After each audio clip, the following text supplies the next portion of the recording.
Pour ne rien manquer, abonnez-vous maintenant. Les vraies voix de l'été Sud Radio, 17h-20h, Frédéric Brindel, Judith Belair. Eh bien, le bonsoir, cher Frédéric. Eh bien, bonsoir, chère Judith. Bonsoir à tous. Bonsoir à tous, chers auditeurs. Bienvenue dans les vraies voix de l'été de Sud Radio. En ce beau lundi, n'est-ce pas? Oui. Alors, c'est un lundi embouteillé pour tout nous dire, pour tout vous dire. Pour tout nous dire à nous. Et on va tous dire aussi. Oui, parce que les vraies voix arrivent progressivement. Voilà. Certains sont dans les embouteillages, d'autres viennent d'arriver juste comme ça. Bon, il y a les anciens qui ont pris de l'avantage. Merci de le rappeler. Qui ont pris de l'avance un peu. Le métier, c'est le métier. D'ailleurs, on va les présenter, nos vraies voix. Nous avons donc notre fameux Jean Dorido. Jean Dorido, vous êtes docteur en psychologie et créateur de l'application Zenfi. Bonsoir les amis, bonsoir à tous. Docteur, est-ce que c'est normal d'avoir aussi peur que j'ai eu peur finalement en attendant les vraies voix qui ne venaient pas? Est-ce que c'est normal? Il a stressé à fond. C'est l'anxiété. C'est l'anxiété. Est-ce qu'à ce degré d'anxiété, c'est tolérable? Je vous ai vu gérer ça de main de maître. C'est normal, c'est parce que je vous accompagne, Frédéric, dans votre anxiété tous les jours. Oui, c'est vrai. Notre deuxième vraie voix, donc Corinne Tapiro. Oui, et elle n'est pas encore là. Voilà, mais elle va être au téléphone. Voilà, bonjour Corinne. Bonjour à tous. On vous attend avec impatience. Moi aussi, je peux vous dire que je bénis beaucoup Anne Hidalgo là en ce moment. J'allais vous lancer là-dessus, c'est-à-dire que je rappelle à tous les auditeurs de Sud Radio que vous êtes conseillère d'arrondissement et présidente de l'Observatoire et des parents, mais c'est vrai que vous êtes dans l'opposition à Anne Hidalgo, ce qui fait que quand vous êtes en retard pour venir à l'émission Les Vraies Voix, forcément on pense à votre copine Anne. Oui, mais c'est sa meilleure amie. On organise des reports de circulation qui bougent tout Paris. Il y a quand même un problème de coordination des travaux qu'il va falloir régler un jour. Alors ça, je vous le confirme, mais voilà, c'est pas le débat, mais enfin, c'est quand même le problème depuis bien 5-6 ans. Il faut venir en bicyclette. Il faut venir à bicyclette. Ça dépend d'où. Bien sûr, quand on partait de beau matin. Bon, vous êtes là dans combien de temps, Corinne? Eh bien, j'espère dans 2 heures, ça sera terminé, merci. Capitaine, en fait. J'espère dans un quart d'heure. Un quart d'heure. Bon, d'accord. Allez, on vous attend. Et puis, on vous garde au téléphone surtout. Et puis, Jean-Marc Governatori. Un petit nouveau, c'est sa première. C'est sa première. Bien le bonsoir. Bonsoir. Bienvenue. Jean-Marc, coprésident d'Écologie au Centre et élu écologiste niçois. On va rappeler aux auditeurs que vous étiez des 5 candidats de la primaire pour Europe Écologie Les Verts. C'est ça, pour les écologistes en fait, oui, tout à fait. Oui. Je représentais l'écologie centriste. Bon, maintenant, ça a changé. Alors, écoutez, ça tombe bien pour votre première. On vous a réservé un petit débat autour de la question, histoire de vous mettre à l'aise, évidemment. Impeccable. On commence par recevoir aussi notre auditeur. Et puis, chers auditeurs, vous appelez au 0826 300 300. Évidemment, on vous attend. Vous pouvez aussi d'ores et déjà voter sur Twitter aux 2 questions qu'on vous pose pour nos rendez-vous de 17h30 et de 18h30. Alors, on commence par celle de 17h30, mais on va d'abord commencer par accueillir Paul. Alors, par quoi on commence, Judith? Par plusieurs trucs en même temps. Vous avez vu, j'ai envie de faire tout en même temps aujourd'hui. On fonce dans le Lot-et-Garonne? Voilà. Dans le Lot-et-Garonne. Dans le Lot-et-Garonne, c'est Paul. Bonjour Paul. Oui, bonsoir à tous. Comment allez-vous, Paul? Merci beaucoup, ça va, je vous remercie. Eh bien, on est enchanté de vous recevoir. Lot-et-Garonne, c'est bien, mais où exactement? Ah oui, ça c'est important pour Frédéric. Razimé, alors c'est un tout petit village, à côté, entre Tonnes, Casteljaloux, entre Marmande et Agen. Voilà. Ah, Marmande. Vous connaissez bien, voilà. Prix de la tomate cycliste. Voilà, surtout. Voilà. Les références cyclistes, vous êtes bien partis là. Voilà. Le prix de la tomate cycliste. Oui. Si vous connaissez l'ami Pierrick Fédrigo, vous savez qu'on a fait quelques fêtes chez ce quintuple vainqueur d'étape du Tour de France. Fête, Frédéric Brindel? Ça m'arrive. D'ailleurs, faut que j'en parle. Va parfois de la fête à la chasse et de la chasse à la fête. Ça oui. m'a été confié. Ouais. Bon, alors, cher Paul, nous avons 2 questions. On commence par la première qu'on pose sur Twitter à nos auditeurs. Vous allez nous dire ce que vous en pensez. On vient de perdre notre grande Jane Birkin. On est tous très attristés. Évidemment, Jane Birkin, Pierre Desproges, Serge Gainsbourg, Coluche, tous ces grands artistes. Est-ce que, justement, les artistes actuels ont moins de liberté d'expression qu'auparavant? Chers auditeurs, je vous rappelle qu'on pose la question sur Twitter. Et Paul, qu'est-ce que vous en pensez? Est-ce qu'on a moins de liberté d'expression qu'auparavant quand on est artiste aujourd'hui? Malheureusement, oui, parce qu'aujourd'hui, il y a beaucoup de camps politiques, médiatiques qui se sont incarnés la bien-pensance, donc qui empêchent certaines expressions, alors que pour moi, il vaut mieux contrer les expressions par des idées, par d'autres choses. Et là, aujourd'hui, on nous censure. La censure, c'est facile. Eh bien, c'est ce qu'on appelle planter le décor. Voilà, on va développer un peu après. Bravo, Paul. Et pour tout vous dire, restez bien avec nous parce que nous vous avons sélectionné des extraits, des choses qu'on n'écoutait plus du coup, mais qu'on va réécouter parce qu'on ne se gêne pas sur Sud Radio. Voilà. Et puis à 18h30, Paul, on vous pose aussi une autre question sur le réchauffement climatique. On connaît tous cette canicule estivale actuellement, et puis la décarbonation, c'est un gros sujet. Est-ce que selon vous, Paul, il faut privilégier la décroissance économique pour sauver la planète ? Pas du tout. Parce que justement, aujourd'hui, c'est ce qu'on est en train de faire, c'est-à-dire qu'on empêche de produire en France, et dans le même temps, on signe des accords de libre-échange pour importer des produits qui viennent de très loin, pour remplacer des produits qu'on pourrait produire chez nous. Et tout ça au nom de l'écologie. Alors moi, l'écologie politique, pour moi, c'est de l'escroquerie, c'est de l'escrologie. Là, parlons sur Sud Radio, le décor est planté à nouveau. Monsieur parle de l'écologie de gauche, là. Oui. Non, mais ce qui est bien, c'est que vous baptisez Jean-Marc Governatori pour sa première dans Les Vrais Voix. Vous lui dites, bon, on va le bisuter, on va lui dire que ce qu'il fait, ça sert à rien. Bon, c'est vrai, il nous dit que c'est écologie au centre. On verra dans le débat. C'est un oxymore, non ? Écologie au centre, non ? Ah, peut-être, on ne sait pas. Ben, il vous répondra. Voilà. Et puis, donc, vous nous appelez au 0800 26 300 300, chers auditeurs, on vous attend. N'hésitez pas à réagir, évidemment, à donner votre opinion. C'est la radio du Parlons Vrai.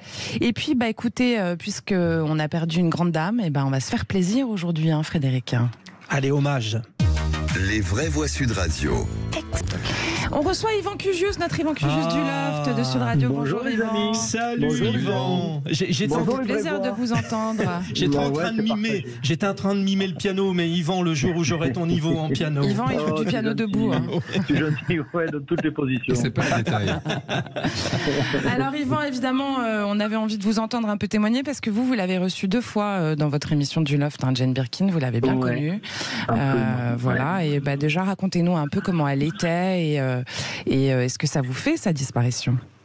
Ce que ça fait précisément à toute la France, il y a une vive émotion qui est générale parce que elle avait comme ça, elle avait intégré le cœur des Français de façon assez incontestable. C'est-à-dire qu'il y avait quelque chose de naturel. C'était tantôt la grande sœur, tantôt à ses débuts certainement la jeune fille, et puis ça a été la maman. Et elle a traversé des générations comme ça de gens avec cette façon comme ça de mettre un petit peu tout le monde d'accord. C'est-à-dire quoi que ses positions aient pu être, quoi que ses postures artistiques ou autres aient pu être, elle faisait une espèce d'admiration, elle la suscitait tout le temps, et il y avait quelque chose qui rendait tout le monde assez admiratif, ou effectivement, de ce que faisait Jane Birkin. Et puis, il y a aussi quand même, on est tous comme nostalgiques de cette époque de liberté, comme ça, de cette pop culture qui nous donne une forme de nostalgie, et puis de ce couple mythique Gainsbourg-Birkin. Donc ça veut dire qu'il y a aussi, finalement, c'est aussi quelque part un deuxième départ de Serge Gainsbourg, quand même, le décès de Jane Birkin. Oui, Yvan, nous avons sollicité nos 3 vraies voix de ce soir. La question, c'était vraie voix, quelle est la chanson que vous retenez ? Écoutez le choix de Jean Dorido. C'est psychologique dans cette chanson, Jean Dorido. Vous, le psychologue, ça ne vous a pas échappé, si je crois comprendre. Oui, sûrement. Non, mais c'est vrai. Je rejoins ce que disait Yvan. Moi, Jane Birkin, j'ai presque l'impression qu'elle fait partie de ma famille. Je l'ai toujours connue depuis tout petit. Je pense évidemment à ses enfants, Charlotte Gainsbourg, Lou Doyon, sa fille aînée qui nous a quittés il y a quelques années. Et vraiment, c'est vrai que ça fait presque... Déjà, Serge Gainsbourg, je me rappelle comme si c'était hier, du jour où j'ai appris à la radio justement le décès de Gainsbourg. Et c'est vrai que c'est quand même... Je fais partie d'une génération dont on a grandi avec c'est vraiment des personnages qui sont avec nous pour toujours en réalité. Donc très touché évidemment. Yvan, est-ce que vous pensez qu'elle est avec nous pour toujours alors, Jane Birkin ? Ouais. Mais bien sûr, totalement. Et je rebondis un petit peu sur la chanson où Gainsbourg, qui écrit pour Jane Birkin, cette idée de garçon manqué qu'elle était. D'ailleurs, Nougaro, par rapport à ça, parlait de sa femme lui-même en disant qu'elle était un garçon manqué, mais une femme réussie. Ah, c'est bien ça. Et quand il parle de Jane Birkin en garçon manqué, effectivement, et cette relation tellement belle entre eux faisait dire à Gainsbourg que quand il était peintre, il ne peignait que des femmes un peu androgynes et que tous les portraits portrait ressemblait à Jane Birkin. Et il disait cette chose fabuleuse, il disait « je l'ai peinte avant de la connaître ». Magnifique. Alors on continue le tour de table. Le choix de chansons de Jane Birkin de Corinne Tapiero. C'est parti. Est-ce que vous parlez des vôtres? C'est ça ma question, moi. Ça vous apprendra à être en retard pour l'instant. Non, mais bon, j'ai pas forcément de remarques, mais j'aurais dû le faire. Non. Et à ce moment-là, elle est sauvée par le tunnel. Par le gong. Arrêtez avec le coup du tunnel, Corinne Tapiero. On connaît ça. Allez, et le choix de Jean-Marc Governatori. Parce qu'en plus, Judith, il y a une histoire de cette chanson qui est interprétée au départ par Serge Gainsbourg. Oui, alors c'est Serge Gainsbourg qui écrit cette chanson, Requiem pour un con, quand Jane Birkin le trompe avec Jacques Doyon, en fait, et s'en va avec lui. Donc il écrit cette chanson pour Jacques Doyon, Requiem pour un con. Pourquoi et ce c'est choix quand même d'autant plus intéressant qu'elle la reprend ensuite. Donc, pourquoi ce choix, Jean-Marc? En choisissant cette chanson, j'ai d'abord voulu faire le lien avec Serge, parce qu'on ne peut pas les découpler, Bien si je puis dire. Donc effectivement, il l'a chanté, lui, pour la première fois en 1968. Et ensuite, elle l'a remixé à sa façon, donc c'était intéressant. Puis d'autre part, le titre m'a interpellé, parce qu'il y a un sujet en France dont on parle très peu, c'est que selon des scientifiques français tout à fait reconnus et des scientifiques étrangers, il y a de plus en plus de déficients intellectuels. Et c'est pour moi un vrai sujet de société. Et donc le titre... Est-ce que vous êtes heureux de vous retrouver en face de Jean Dorido? C'est parfait. Non, mais c'est un fait qu'on mesure l'intelligence en psychologie depuis toujours. Et c'est un fait, c'est pas flatteur, mais en France, on est un peu plus bête que la moyenne. Chaque année. Il faut reconnaître, Chaque année. ça se dégrade. Et par conséquent, le titre est d'actualité. Et bravo Jane. Bon, et on parle pas de nos auditeurs ni de nous-mêmes, évidemment. Évidemment. Il faut quand même le C'était dire. la chanson c'était la BO d'un film, Requiem pour un con.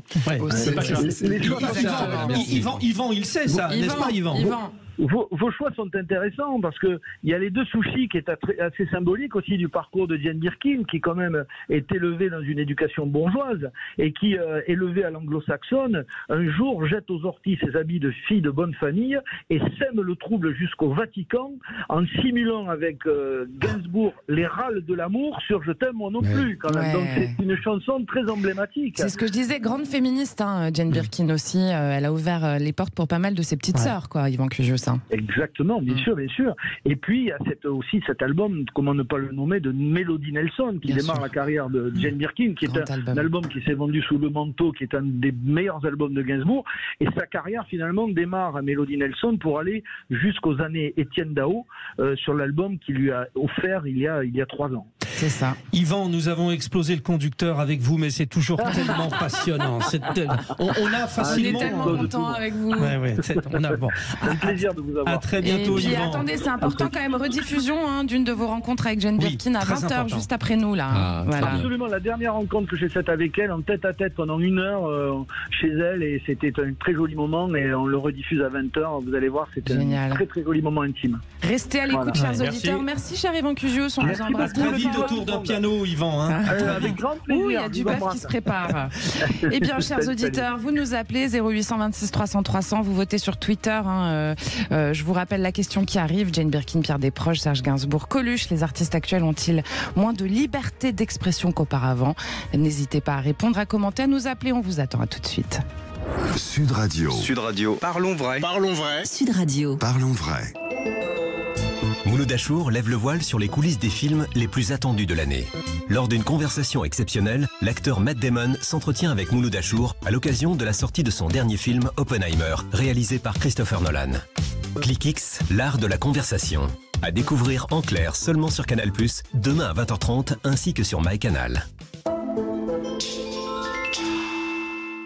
Traverser tout le ciel bleu de Sésamo Aventura à bord de ton propre avion à l'âge de 5 ans est un moment que tu n'es pas prêt d'oublier. PortAventura World, créé pour s'en souvenir.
Les voix de l'été Sud Radio, 17h-20h, Frédéric Brindel, Judith Belair. Vous avez choisi Sud Radio, merci de votre fidélité, chers auditeurs. Ce sont les vraies voix de l'été qui sont là pour vous. Vous continuez à nous appeler au 0826 300 300. Surtout, n'hésitez pas à voter sur Twitter. Et on est toujours avec nos éditorialistes, Frédéric. Nos 3 vraies voix, ça y est, nous sommes au complet. Jean Dorido, le docteur en psychologie, celui qui fait rêver tous ses patients. Corinne Tapiero, la conseillère d'arrondissement, celle qui fait grincer tous les automobilistes de Paris, et elle-même d'ailleurs. Et puis Jean-Marc Governatori, celui qui fait grincer tous les écologistes, co-président d'Écologie au Centre. Oui, paraît-il, ça marche aussi on peut au être centre. écologiste et au centre. Eh ben, il c'est nous pas dira. vrai. Allez, le grand débat du jour. Les vraies voix Sud Radio, le grand débat du jour. On vous pose la question sur Twitter, chers auditeurs. Jane Birkin nous ayant quittés, on est tous un peu tristes aujourd'hui. Alors on parle de ces grands artistes de l'époque, Pierre Desproges, Serge Gainsbourg, Coluche. Les artistes actuels, selon vous, ont-ils moins de liberté d'expression qu'auparavant? N'hésitez pas à voter sur Twitter et à nous appeler au 0826 300 300. Alors effectivement, la liberté d'expression, est-ce qu'elle place les artistes au-dessus des lois? Il y a une idée couramment admise dans le débat public qui considère généralement que l'artiste doit bénéficier d'une sorte d'exception au tribunal. Cependant, une seule grande loi, celle sur la liberté de la presse de 1881, qui régit l'expression en France. Alors, est-ce que c'était mieux avant? Peut-être plus libre, en tout cas. C'est bien la question qu'on vous pose. Sur Oui, Twitter. ma bonne dame, c'était mieux avant. Tiens, allez, faisons-nous plaisir. Enfin, ça dépend de quel côté on se place. Michel Leb et son légendaire sketch L'Africain. Aujourd'hui, il serait taxé de racisme. Dans les années 80, il a fait un carton de vente et de diffusion. L'autre jour, je me promenais dans la rue avec mon père. Lorsque soudain, sous nos yeux exorbités et écarquillés, apparut une blonde pulpeuse là, dis donc. Je dis à mon père, alors, on la bouffe tout de suite? Me dit non, imbécile, on la ramène à la maison et on bouffe ta mère. Voilà, alors Michel autour de la Leb. table, personne n'ose rigoler finalement. Avant, tout le monde rigolait, là, personne n'ose rigoler.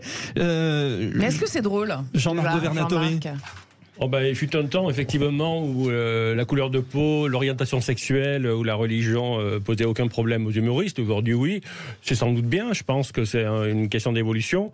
Et je pense que les réseaux sociaux qui n'existaient pas avant et qui existent aujourd'hui permettent quand même aux artistes de s'exprimer. Moi, j'ai en mémoire encore une vidéo de Vincent Lindon qui était très franche, très engagée, très large.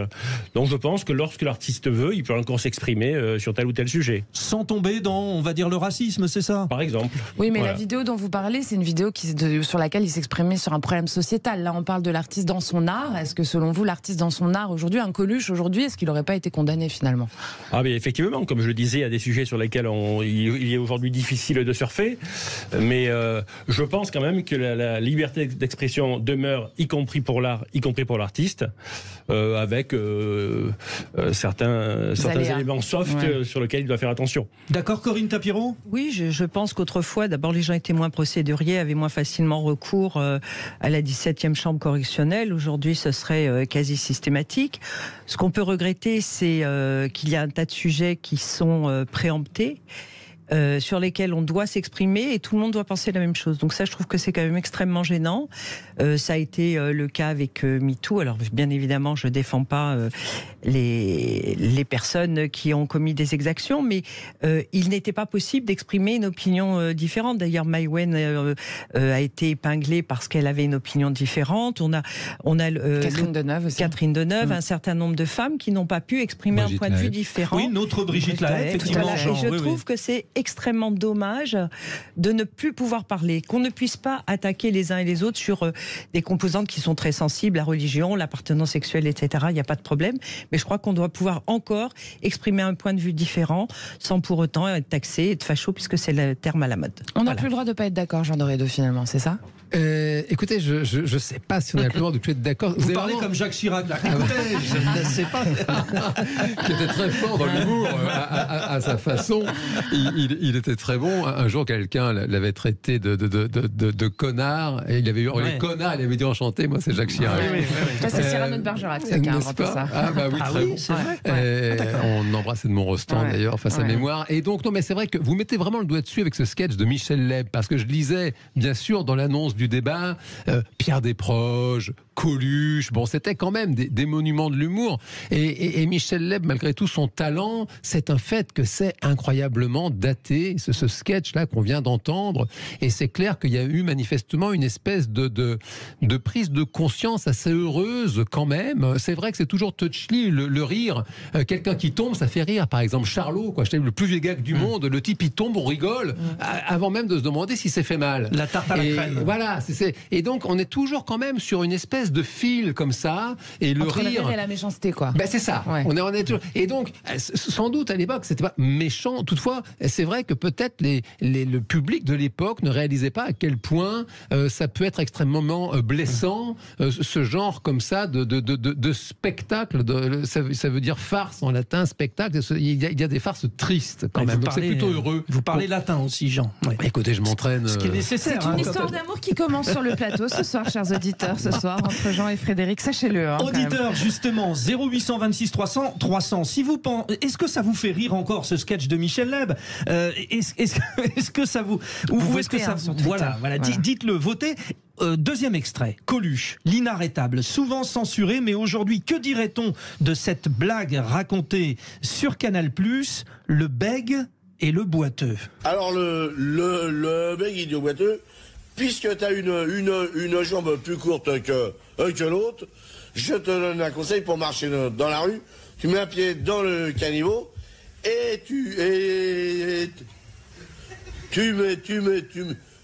mets l'autre sur le trottoir. Bon, et le boiteux, il dit, puis j'ai un conseil en un autre, j'ai un truc pour que tu bégayes plus, ferme ta gueule.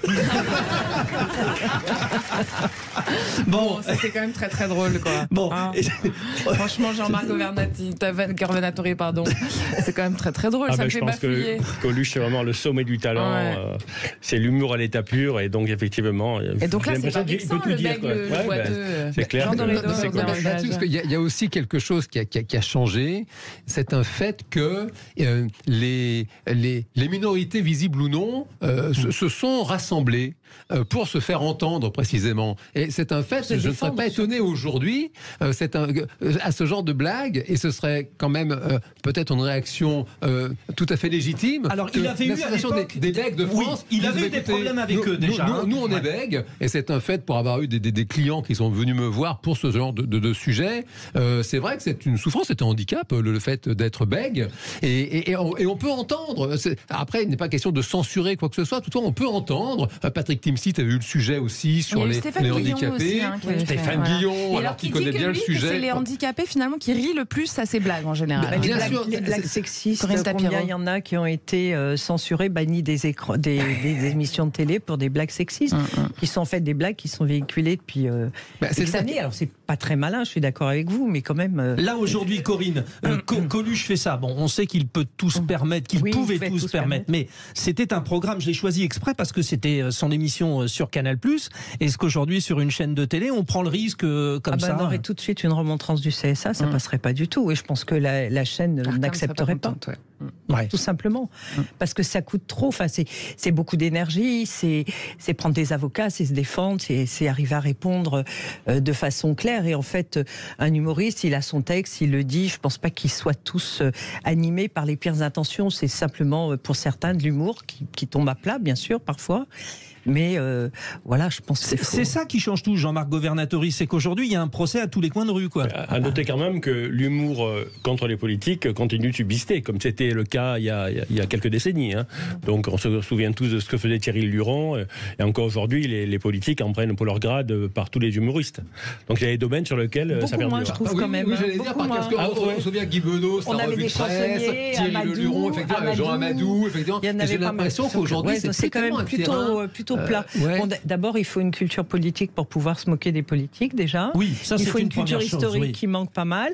Et puis, il faut un intérêt, une appétence pour ce qu'ils ont à dire. Parce que finalement, sur les réseaux sociaux, vous envoyez certains s'exprimer. Franchement, vous n'avez même plus besoin d'aller au spectacle. Hein. Je vous le dis franchement. Mais Jean-Marc Governatori, c'est aussi un homme politique. C'est pour ça vous tiquez un peu, là. J'observe que par rapport à Macron, à Ciotti, bon, ils en prennent pour leur grade, par les humoristes de notre pays, et c'est bien, et c'est rigolo. Et c'est comme avant, sur ce domaine-là.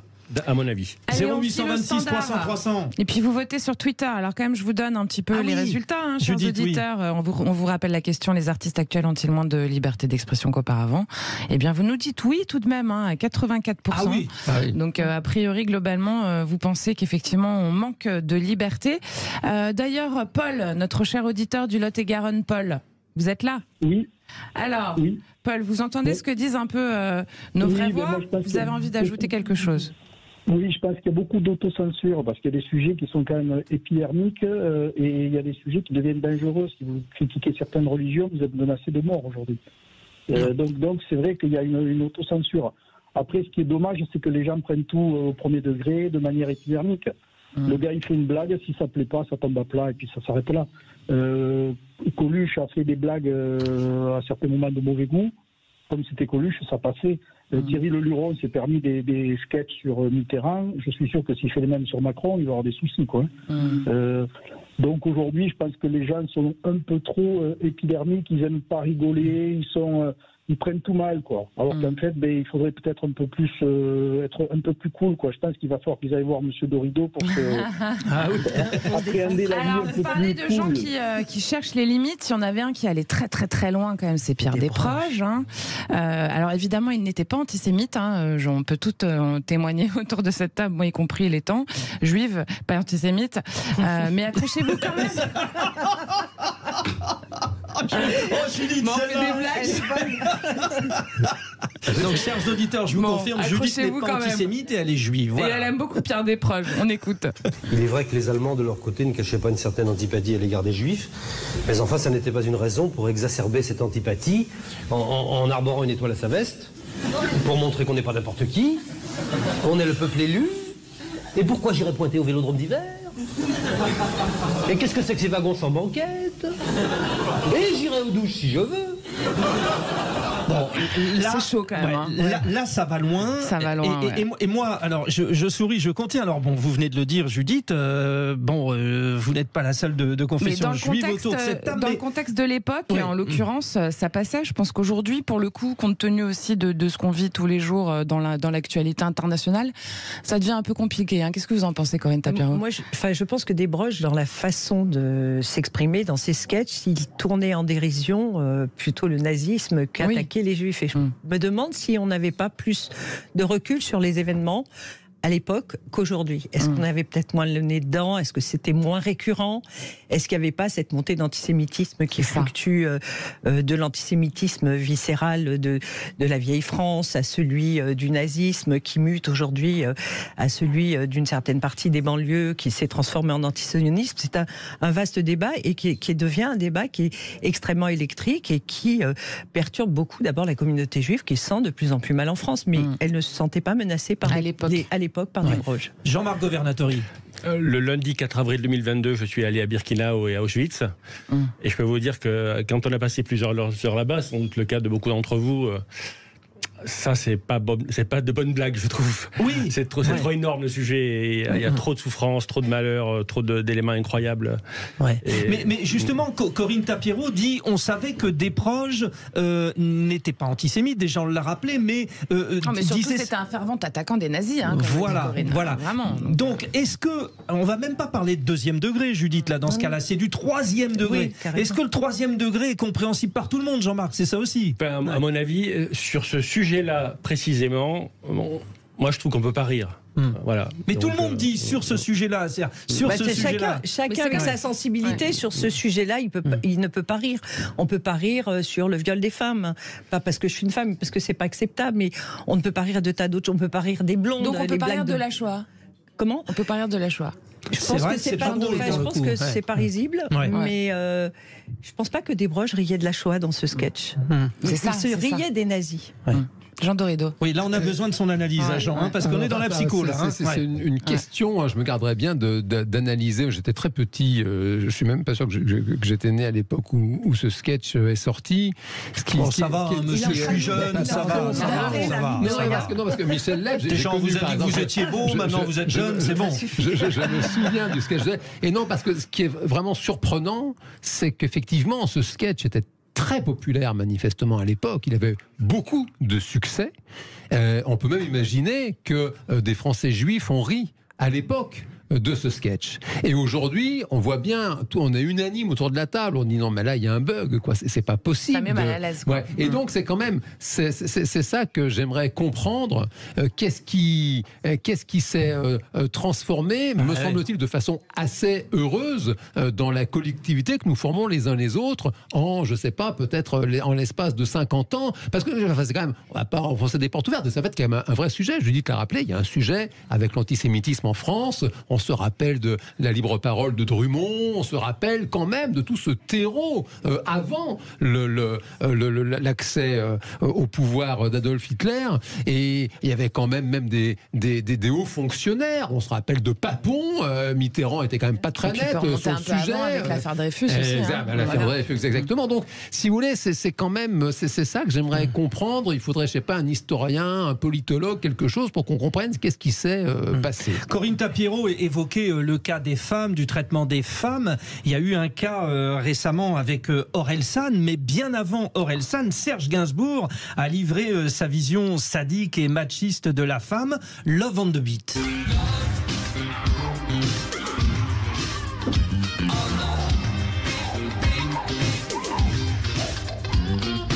Brûlants sont tous tes orifices, les trois que les dieux t'ont donnés.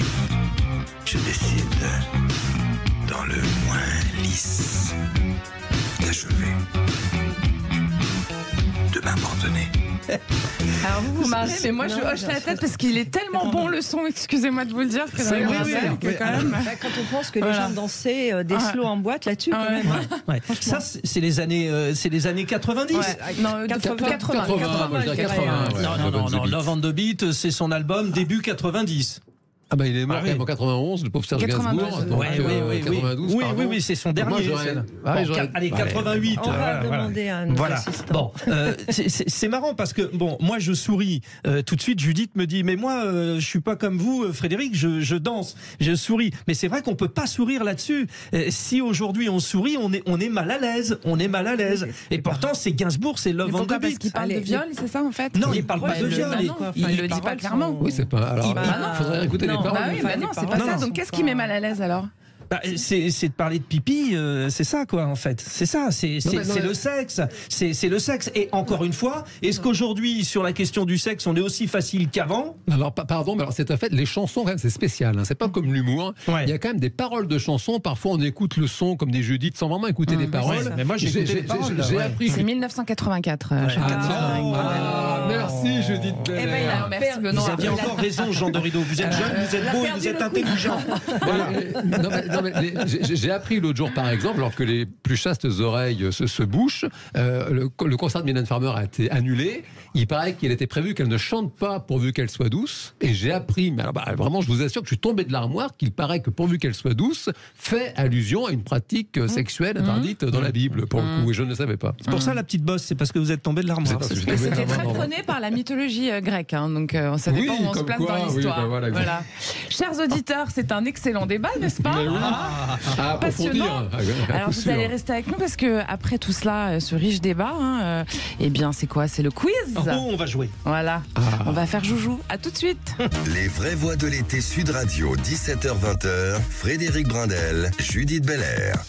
Et c'est le quiz de l'actu des vraies voix de l'été avec des questions concoctées par notre cher Frédéric Brindel, n'est-ce pas? Et avec nos trois vraies voix, Jean-Marc Governatori, Corinne Tapiero et Jean Dorido. Alors une petite remise en contexte pour nos auditeurs, Frédéric. Oui, l'auditeur que nous allons avoir, qui s'appelle Paul et qui est ambitieux, va choisir son coéquipier ou sa coéquipière. Il formera un duo contre l'autre duo. Nous poserons une question à l'équipe A, puis à l'équipe B.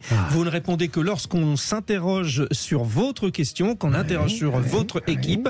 Et voilà, on fera le décompte et on saura bien. Et pour rester dans le thème de juste avant la coupure, la première question, c'est pour moi. C'est parti. Paul est là. Paul, il est là. Oui, je suis là. Bah oui, alors il faut que Paul choisisse. Pardon, Elle Paul. va plus vite que la musique, c'est Judith. Ça, je suis pressée aujourd'hui. Vous êtes pressée. Paul, qui choisissez-vous? Je vais choisir Corinne Tapiro. Un couple mixte. Paul et Corinne contre donc Jean-Marc et Jean. D'être bon, hein. Voilà, les deux gens ensemble. Alors vous êtes l'équipe A, Paul et Corinne. C'est donc pour vous cette question. C'est parti. Allez, c'est parti. Attention. À quel concours Elon Musk a-t-il défié Mark Zuckerberg? Catch. Moi j'ai la réponse, moi. Paul? Des échecs? Non. Est-ce qu'on peut dire les Alors, non. Alors, attention, possibilité de réponse est là pour 2 points de l'équipe B. Ah ben, c'est un match de MMA, du free fight. Ils ont dit dans l'arène. Ah ben si, ils ont dit je te la forme dans l'arène. Oui, mais c'est défi à un autre truc aussi. Non, le dernier. Ah, la taille de la caquette. Voilà. Mais c'est trop tard. Non, c'était la deuxième, c'est une réponse par personne. Je suis désolée. Vous êtes dur, j'ai dit de galère. Mais ça ne fonctionne pas. Oui, mais Un concours de taille de pénis, les patrons de Twitter et de Meta, Elon Musk et Mark Zuckerberg, se sont défiés sur leurs réseaux sociaux pour savoir qui a la plus grosse bite. Parlons vrai sur Sud Radio. Non, mais c'est vrai. La question c'était à quoi l'a-t-il défié, pas la dernière défi en date. Est-ce que je peux trancher en tant qu'arbitre? Attention, il y avait 2 réponses par question. Et comme Jean-Marc Governatori n'a pas répondu, Jean Dorido a répondu pour. Mais comme il a noté.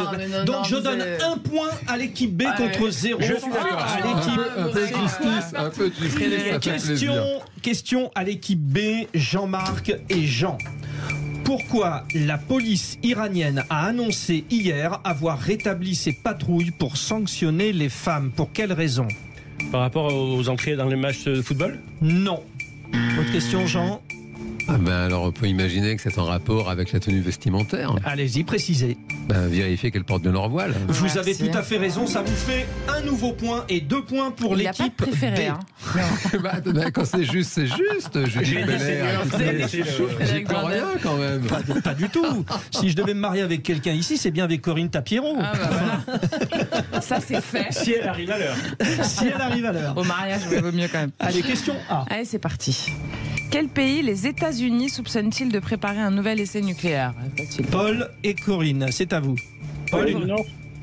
Corée du Nord, bonne réponse de Paul. Ce serait le 7e essai nucléaire de la Corée du Nord, quand même. Ça, c'était un peu facile quand même. Ouais. On sent qu'il y a une préférence. Alors justement, on a chacun nos préférés. La deuxième, c'est la question facile. Alors je vous la pose pour l'équipe B, c'est parti. Top. Qui a gagné hier le simple homme de Wimbledon en tennis? Eh ben c'est Alcaraz. Carlos Alcaraz, bonne réponse. Ça va, ça ira. On a bossé notre actu là, vous avez vu un peu. 3-1. Question pour l'équipe A. Quel État américain a été frappé par un séisme de magnitude de 7,2 et a déclenché une alerte au tsunami?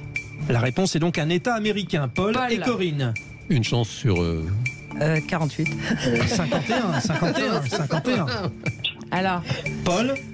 Je sais pas, je l'ai vu en plus aux actualités. Mais oui. Je ne me rappelle pas. Ils disent tous ça. Dis-toi au hasard, Corinne. Je dirais pas la Louisiane parce que c'est pas ça, mais je l'ai entendu. On ne vous demande pas de dire ce que vous ne direz pas, mais qu'est-ce que vous diriez justement? Paul, à vous. Le temps est écoulé. Ah ouais, je sais pas si ça fait partie des États-Unis. Non. Ah oui, mais ça aurait pu, c'est pas loin. C'était. Alors attention, question. Peut-être pour l'équipe B. Floride, non, c'est pas ça. Californie, peut-être. Non, c'est une faille. Eh bien non, c'était l'Alaska. Eh oui, c'est un peu plus haut. Il fait trop froid là-bas. Et donc, la question maintenant pour l'équipe B qui va dérouler, puisque vous avez d'ores et déjà gagné. C'est parti. Lâchez beaucoup, Jean-Marc. Avec quel pays l'Union européenne signe un partenariat stratégique sur la politique migratoire et l'économie? Jean-Marc et Jean. Allez, il faut répondre. Alors, Jean-Marc, non? Bien vrai. Réfléchis, je ne veux pas me tromper. Oui. Allez, il faut donner la réponse. Peut-être le Danemark. Le Danemark? Bah non. Un pays membre de l'Union européenne ou pas? Non. Donc la Turquie, pas membre de l'Union européenne. Vous dites la Turquie? Eh bien, ce n'est pas ça. Vous pouvez égaliser l'équipe A, Paul et Corinne. Je répète, avec quel pays l'Union européenne signe un accord de partenariat stratégique sur la politique migratoire et l'économie? Paul? Maroc? Non. Je sais pas. Corinne? La Chine, moi je sais pas. Non. La Suède? Paul n'était pas loin, c'était la Tunisie. Ah oui, c'était pas loin de la Chine, la Tunisie. C'était pas loin, t'as raison. Paul, pourquoi vous avez dit le Maroc? C'était la Tunisie. Paul, il était pas loin, il pouvait égaliser. Je suis très nulle en quiz. Bon. Allez, c'est parti, on vous retrouve juste après ça, chers auditeurs. 0826 300 300, vous nous appelez au standard, à tout de suite. Les vraies voix de l'été Sud Radio, 17h-20h, Frédéric Brindel, Judith Belair. Eh bien, où que vous soyez, vous avez choisi Sud Radio et vous avez bien raison. C'est la radio qui Parlons Vrai. Ouais, on est bien, nous, ici. Et on est totalement objectif on est pour au top le dire. Et on est content avec vous, chers auditeurs. Et vous savez que nos 3 vraies voix ce soir sont Jean Dorido, Corinne Tapiero et Jean-Marc Governatori, qui ont tous une vision bien différente. Et ils nous la partagent ce soir. Oui. C'était beau, ça, non? C'était magnifique. Et puis c'est très précis, c'est pas général. Voilà. Vous lancez Félix, peut-être? Oui, pardon. Parti. Félix Mathieu, c'est parti. Voilà. Les vraies voix Sud Radio, ça fait du clic sur les réseaux sociaux. Ça fait du clic sur les réseaux avec vous, Félix Mathieu, en tête des sujets les plus commentés sur les réseaux sociaux. On trouve évidemment la disparition de Jane Birkin. Avec les hommages qui se multiplient, il y en a un qui est particulièrement remarqué, l'hommage de son complice Étienne Dao sur Instagram, une lettre à Jane Birkin de la part de celui qui avait composé pour son dernier album « Oh pardon, tu dormais ». Oh pardon, tu dormais. Je ne dors plus, tu vois bien. Le moment est parfait pour me dire si tu m'aimais, si tu m'aimais. Grâce à ton talent, ton élégante beauté libre, ton humour piquant, macabre et britannique, tu as accompagné nos adolescences moroses. Nous voulions être toi, ou Serge, ou Françoise, ou Jacques. Des lumières dans la nuit, la vie a fait que nous nous sommes rencontrés, aimés, que je suis vite devenu un ami de la famille, écrit Étienne Dao. J'ai aimé ta voix unique au perché et si singulière, ton écriture libre, poétique et culottée, tes engagements toujours honnêtes, toujours légères, toujours trop modestes et généreuses, attribuant tes réussites aux autres, toujours. Peut-être que certaines personnes qui préféreraient te ranger définitivement dans un rôle de muse charmante réaliseront enfin que tu es une artiste complète à la curiosité en alerte. Étienne Dao qui ajoute toujours dans cette lettre postée sur Instagram, cette lettre à Jane Birkin, une leçon. Il y a quelques jours, tu me disais vouloir remonter sur scène et repartir sur les routes, refaire cet Olympia que tu avais dû reporter, confiante en l'avenir. Tu vas retrouver tes parents, Kate, Serge, tes amis et tes chiens et tu vas terriblement nous manquer. Elle va nous manquer. C'est joli. Elle va nous manquer, Jane Birkin, effectivement. Bon. Merci Félix Mathieu. Merci, cher Félix. Allez, on va enchaîner tout de suite le tour de table. C'est parti. Les vraies voix Sud Radio. Le tour de table de nos vraies voix. Corinne Tapiero, vous allez nous parler de la sortie de Jonathan Arfi, qui est président du CRIF, et qui dit de Jean-Luc Mélenchon que la France insoumise est plus un problème qu'une solution finalement. Alors effectivement, lors de la 81e cérémonie de la rafle du faite à la mémoire des victimes de la rafle du Veldiv, Jonathan Arfi a prononcé un discours très long, très nourri, très poignant, dans lequel il ne peut manquer de s'inquiéter de la montée de nouvelles formes d'antisémitisme. À aucun moment, bien sûr, il est beaucoup trop intelligent pour ça, il n'a nommé Monsieur Mélenchon. Néanmoins, M. Mélenchon a pris ça immédiatement pour lui et s'est donc fendu d'un tweet. Alors on pourrait se demander quelle mouche a encore piqué Jean-Luc Mélenchon, ou plutôt est-ce que Mélenchon persiste et signe dans sa haine et sa détestation du CRIF? Parce que ce n'est pas la première fois, et même Libération, qui ne peut pas être taxée d'être contre Mélenchon, titre aujourd'hui « Mélenchon patauge dans la gadoue ». Alors il faut savoir que dire de Jonathan Arfi, l'extrême droite n'a plus de limites, c'est quand même assez caricatural et assez ridicule. En fait, c'est ça. Il faut rappeler ce que dit Jean-Luc Mélenchon. Alors, il fait un tweet absolument insupportable qu'il termine par ces mots: l'extrême droite n'a plus de limites. C'est-à-dire qu'il considère que les propos de Jonathan Arfi sont d'extrême droite, alors qu'il l'a classé sur le même temps, renvoyant dos à dos le Rassemblement national et la France insoumise. Donc les extrêmes. Donc les extrêmes, en disant comment peut-on être insoumis lorsqu'on n'est pas capable de s'opposer à un chef qui se compromet loin du pacte républicain. C'est ce que dit Jonathan Arfi dans son discours. Toutefois, évidemment, Mélenchon est un tribun. Il a donc refait un tweet depuis en citant son discours de 2000. Alors effectivement, en 2000, il représentait le gouvernement Jospin, il prononçait un discours plutôt positif, mais un discours de la gauche historique. Et nous, on est quand même en droit de se demander où est passé ce Jean-Luc Mélenchon des années 2000. Ce Jean-Luc Mélenchon de la gauche historique, défenseur des libertés, défenseur des femmes contre les oppressions et toutes les oppressions, y compris les oppressions de chiffon. Mais moi, j'ai relevé des choses extrêmement intéressantes. C'est que Jean-Luc Mélenchon commence à avoir un vrai problème avec la communauté juive. Est-ce qu'il a un problème avec elle ? En 2014, lors de la manifestation interdite, il avait donc à laquelle il a participé avec nombre d'élus du Front de gauche à l'époque avec leurs écharpes tricolores. Il n'a vu aucun problème. D'ailleurs, lors des universités d'été du Front de gauche, il a félicité la jeunesse française qui avait su se mobiliser, je le cite, avec une discipline parfaite contre les malheureux, en soutien aux malheureuses victimes de Gaza. Il faut quand même rappeler que lors de cette même manifestation, cette même jeunesse défilait au cri de mort aux Juifs sans que ça ne fasse sourciller qui que ce soit, mettant à feu et à sang la ville de Sarcelles. En 2017, parce qu'il ne s'est pas arrêté là, il a récidivé. En 2019, il analyse la défaite de Corbyn en l'attribuant aux communautaristes du CRIF. Bon, donc, il est en permanence sur des pics qui n'arrêtent pas. Vous posez la question, Corinne Tapieron. C'est clair, c'est dans l'actualité aujourd'hui. Nous n'avons pas la réponse de Jean-Luc Mélenchon que nous suivrons pour qu'il se défende. Mais d'une manière générale, Jean-Marc Governadori, ce positionnement de Jean-Luc Mélenchon par rapport au CRIF, est-ce qu'il vous surprend ? Je pense qu'elle a vraiment ras-le-bol de ce mec. Ça fait 40 ans qu'il est élu. La première fois qu'il a été élu, donc payé par le contribuable français, c'était en 1983, d'une part. Ça ne rajeunit pas.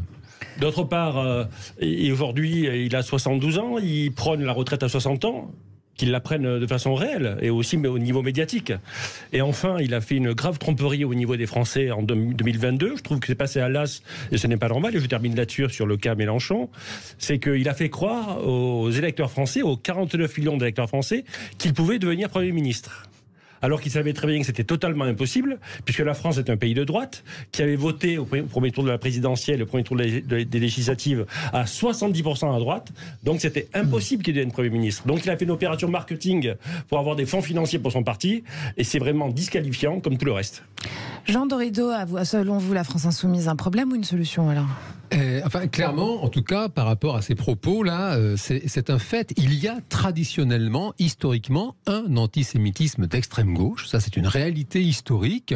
Et c'est un fait. La France insoumise doit être extrêmement vigilante sur le sujet. Et c'est un terrain extrêmement sensible. Oui. Et Jean-Luc Mélenchon, c'est vrai, à mes yeux, n'est pas net du tout sur cette question et sur ce sujet. Il a parfois tendance à faire une espèce de clientélisme électoral assez nauséabond. C'est-à-dire le pro-palestinien devient forcément... c'est-à-dire que c'est quand même, c'est très glissant. Il est quand même allé jusqu'à dire que l'association communautariste du CRIF manie un rayon paralysant. Dès que vous dites quelque chose qui ne leur plaît pas, pouf, vous voilà repeint en antisémite. Eh bien, une question est posée, chers auditeurs, ce soir. Le tour de table de l'actu des Vraies Voix, ça continue. Restez avec nous. On continue, c'est au tour de Jean-Marc et de Jean. Voilà. Ça sera le premier tour de table de Jean-Marc Governatori.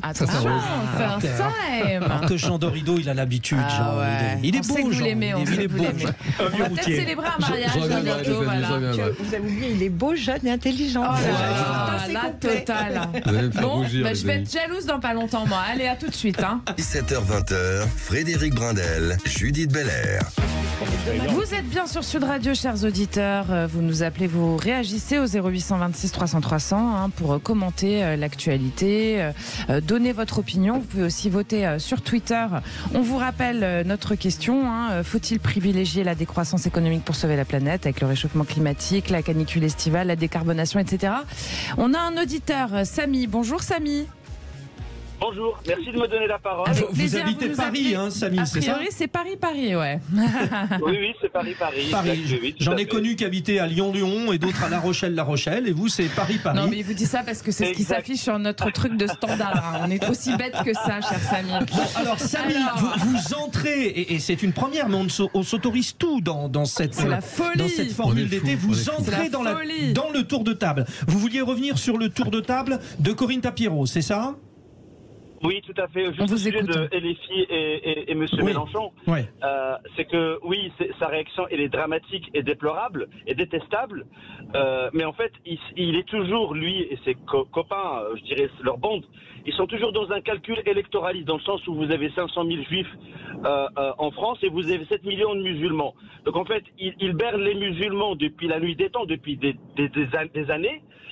Et tout le monde l'a compris, on n'est pas dupes. Donc moi, par exemple, en tant que Marocain, ce que je déteste en fait dans cette secte, je dirais secte, c'est bon, que par exemple, on ne peut pas dire sexe. Parlons vrai sur Sud Radio. Voilà. Et d'ailleurs, je fais un lapsus que Jean Dorido appellera de lapsus révélateur, évidemment, bien sûr. J'assume, c'est pas grave, Samy. Je l'ai dit, je l'ai fait. Simplement, bon, on ne parle pas de secte. Bon, c'est un parti. Mais allez-y, continuez, Samy. Allez-y. On va dire ce groupe. On va dire ce groupe, c'est que ce groupe de gens. Crypto-marxistes. Ils se gardent d'aborder certains sujets. Par exemple, ils soutiennent le Front Polisario terroriste contre le Maroc. Et moi, en tant que Marocain, ça m'agace. Donc du coup, moi, pendant les élections, ça ne me berne pas. Et par contre, ils vont ramener les gens sur des sujets qui sont certes importants, comme la corrida. Mais ils se gardent de certains sujets, en fait. Donc du coup, leur politique, leur stratégie, elle est obsolète aujourd'hui. Tout le monde s'est réveillé. Donc du coup, ça ne dupe que lui-même et ses compagnons. Et c'est dommage, ce projet d'intention qu'il fait aux Juifs, parce qu'ils n'ont rien fait. Ils lui ont rien fait, les Juifs, en fait. Ils lui ont rien fait. Merci, Samy. Merci beaucoup, Samy. Comme Samy, vous pouvez réagir au 0826 300 300. Alors Jean, faites court, parce que sinon, c'est votre temps qui en prend un coup. Samy n'est pas dupe de la nupe. Voilà. Si c'est pour ça, aussi des blagues qui riment en prime. C'est-à-dire qu'il est beau, il est intelligent, il a le sens de la formule. Et sinon, c'est quand que vous lui passez la bague au doigt là Allez, nous continuons le tour de table. Merci encore, Samy. Le tour de table des vrais voix. C'est donc avec vous, Jean Dorido. J'attendais un jingle, mais bon, on peut attendre longtemps. C'était pas mal. Le tour de... allez, encore. Le tour de... Alors, votre tour de table, vous, Jean, c'est comment la perspective de revenus mirobolants brouille l'esprit critique des victimes. Oui, exactement. Ouais. C'est un papier qui est sorti dans le journal Le Parisien aujourd'hui en France. En fait, c'est un nouveau métier. Il y a aujourd'hui des agences de community management. Donc, c'est pour des jeunes qui sont sur les réseaux sociaux d'un type particulier. C'est des réseaux sociaux, c'est érotique, voire porno. Il y a des créatrices de contenu, des très jeunes filles qui veulent gagner un peu d'argent en faisant des photos en lingerie, par exemple. Et il y a 2 sites qui s'appellent Mime et OnlyFans. Et en fait, le papier rapporte que l'histoire d'Alice, alors c'est pas son vrai prénom, elle avait un job très très mal payé. Elle s'est lancée à faire des photos en lingerie pour gagner un petit peu plus d'argent. Et elle a été approchée par une de ces agences qui lui a dit voilà, là tu gagnes très peu d'argent. Nous, on peut te faire gagner 20 000 euros par mois, parce qu'on va gérer ton contenu, on va gérer tes abonnés. Donc elle a dit d'accord, ils prennent quand même 60% de commission. À l'arrivée, cette jeune femme qui voulait faire juste des photos un peu sexy s'est retrouvée à être obligée de se masturber devant des voyeurs, et elle a gagné à l'arrivée 400 €, si vous voulez. Et donc elle est complètement traumatisée, et ça c'est un fait que c'est un vrai problème aujourd'hui. On parle d'ubérisation du porno. On a des jeunes femmes qui ne connaissent pas ce monde absolument sauvage, si vous voulez, de l'industrie du X et du porno. Et bien sûr, il y a des prédateurs qui leur font miroiter des espèces de revenus exorbitants pour, si j'ose dire, 3 fois rien en termes de travail. Et à l'arrivée, la réalité est sordide. Et il n'y a pas pour l'instant de jugement. Toutefois, il y a un grand papier, une grande enquête dans le Parisien aujourd'hui en France. Et on ne peut que mettre en garde les personnes un peu naïves. Ne vous aventurez pas sur ce genre de terrain. Qu'est-ce qu'on fait contre ça, Jean-Marc Governatori? D'une part, il faut vraiment que les victimes signalent la problématique. Et puis que les juges prennent le problème à bras le corps, mais je suis persuadé que la justice de notre pays fera le nécessaire pour sanctionner. D'accord, mais en termes de loi, oui, c'est compliqué parce que si vous voulez, en termes de consentement, la fille, bien sûr, elle explique très bien dans le papier. Elle dit que le gars l'avait au téléphone, il était très pressant, en disant mais alors t'as un abonné qui est prêt à payer, vas-y, fais-le. Et donc elle n'a pas osé dire non. Si vous voulez, c'est toute cette zone grise autour du consentement. En plus là, on est dans quelque chose qui est. Eh ben, il faut éduquer les filles, exactement. C'est compliqué. Il faut éduquer les filles. Vous occupez de la jeunesse aussi. Moi, je note effectivement que beaucoup de jeunes filles sont très tentées d'abord par tout ce marché des influenceurs. Donc, elles sont extrêmement tentées par ce que ça peut rapporter. Elles s'imaginent qu'elles vont gagner beaucoup d'argent en se mettant en scène d'une manière ou d'une autre, plus ou moins heureuses. Mais on a surtout beaucoup de jeunes filles qui espèrent devenir mannequins. Des jeunes garçons d'ailleurs aussi. Et ils tombent également entre les mains d'agences pseudo d'agences de mannequins qui les enrôlent vers des lieux qu'ils n'ont pas choisis. Alors là, le consentement, il n'est pas vraiment vicié dans ce cas-là, puisqu'elle a volontairement écouté ces gens-là, mais je pense qu'on ne peut pas légiférer sur tout. On a des magistrats qui, en principe, ont des textes de loi et devraient pouvoir appliquer à cette situation un texte de loi qui existe, avec une sanction, parce que ça s'appelle de l'escroquerie, ça s'appelle de la prostitution, du proxénétisme, pardon, et donc il y a un moment, il y a un problème. Cette affaire de consentement, elle s'est quand même retrouvée à faire quelque chose qu'au départ, elle ne voulait pas faire. Elle avait dit explicitement et mise en situation. Évidemment, on est tous pareils, c'est très difficile de dire non. Merci pour ce tour de table, Jean. Jean-Marc Governatori, vous voulez nous parler d'une politique de santé qui devient urgente, selon vous. Effectivement, non seulement j'écoute souvent Sud Radio, mais j'écoute aussi Public Sénat, où vous voyez les députés discuter. Et j'ai été outré, voilà, quelques semaines, lorsqu'ils ont parlé de la problématique de la politique de santé de notre pays, qui pour moi est une politique de la maladie. Et en fait, la question était comment avoir plus de médecins, comment avoir plus de médicaments, etc. Et il parlait des déserts médicaux. Et donc, je suis très choqué. J'ai écrit 3 livres sur la santé, parce que personne ne se pose la question comment avoir moins de malades. Et c'est vraiment totalement possible. Je veux rappeler à ceux qui nous écoutent, d'une part, que ce qui coûte le plus cher à la collectivité mondiale, c'est la maladie. 8 300 milliards de dollars au niveau mondial. Il n'y a rien qui coûte aussi cher que ça. Pour la France, c'est pareil. Presque 300 milliards d'euros par an pour la France en matière de maladie. Pourquoi ? Parce qu'on ne réfléchit pas à l'essentiel. L'essentiel, c'est l'éducation à la santé. On devrait faire un travail énorme au niveau de l'éducation à la santé des 69 millions d'habitants de notre pays. C'est la qualité du bol alimentaire, la quantité du bol alimentaire, le fait d'avoir une activité physique quotidienne, mais aussi une activité intellectuelle quotidienne, ce qu'on ne dit jamais. Vous savez que ceux qui ont une activité intellectuelle quotidienne sont beaucoup moins soumis à Alzheimer.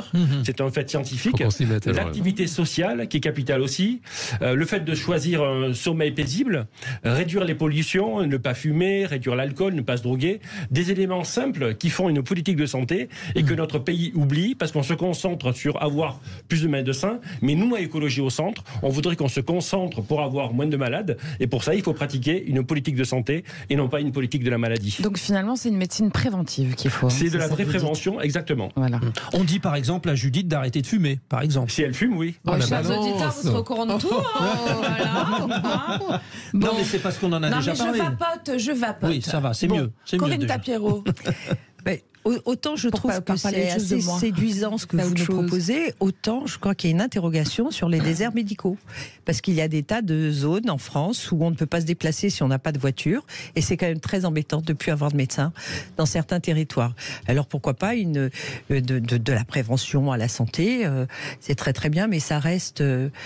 juste un discours, quoi. S'il n'y a pas de contenu derrière. Alors, de temps en temps, évidemment, comme on a signé beaucoup de missions à l'école, on a tenté des initiatives comme celle-là, mais elles portent assez peu leurs fruits, parce que vous pouvez faire un menu équilibré, préparé par des diététiciennes, par exemple dans les cantines scolaires, pour prendre des premières habitudes, parce que c'est pas la panacée, c'est que 175 repas par an.